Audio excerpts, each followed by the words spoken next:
नमस्कार दर्शक बंधु आपण मानू स्वागत करुअछि भिओडी टीवी तरफ मु सुशांत पाढ़ी।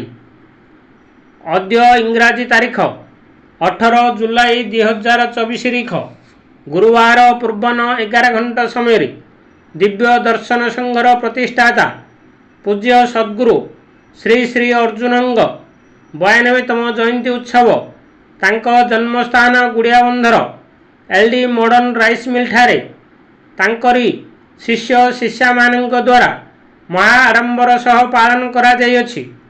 तांकरी आविर्भाव स्थल गुड़ियाबंध आज शिष्य शिष्या मानक उद्यम गुरु तीर्थ गुड़ियाबंध नाम सरकारी मान्यता लाभ निमंते अनुमोदित हो पारिछि।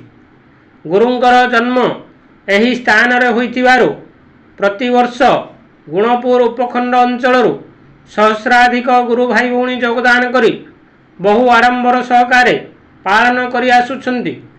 चलित वर्ष प्राय 2500 भाई भौणी मानक योगदान को आखि आगे रखी आयोजन करा जाइछि। 2 दिन पूर्व अर्थात जुलाई 16 तारीख रे भाई भौणी मानक द्वारा ग्राम सफाई अनुष्ठित करागला। 17 तारीख पूर्वाह्न रे गुरु तीर्थ गुड़ियाबंधर गाँ पोखरी बंध हिड़े वृक्षरोपण करागला और संध्यारे प्राक प्रस्तुति और किछि भाई भौणी मानक दीक्षा वार्षिकी पालन करागला। एवं आज अर्थात इंग्राजी तारीख 18 तारीख रे गुरुंगर 92तम जन्म जयंती को सकाळु सकाळु निज निज ग्राम रे गुरुनाम नगर संकीर्तन सारी गुरु तीर्थ रे 8 घंटा समय योगदान करथिले। विभिन्न अंचल शताधिक भाई भौणी मानक द्वारा एठारे नगर संकीर्तन करा जाइथिला। सकाळ 9 घंटा समय रे सत्यजित गमांग विधायक गुणपुर योगदान करी रक्तदान शिविर को प्रदीप प्रज्वलन पूर्वक शुभारंभ करथिले। गुरुंगर 92तम जयंती होइतिबारु एही उद्देश्य नहीं रक्त यूनिट संग्रह करा जाइथिला। दिवा 11 घंटा समय रे ओंकार ध्वनि गुरु वंदना और संघर प्रारंभिक संगीत गान करी सत्संग आरंभ करागला।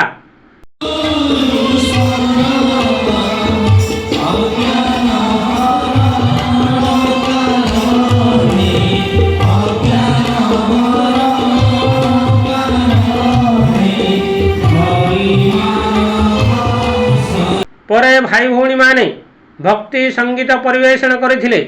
प्रारंभ रे कार्यक्रम को गुरु भाई लाड़ी नागेश्वर राव परिचालना करथिले।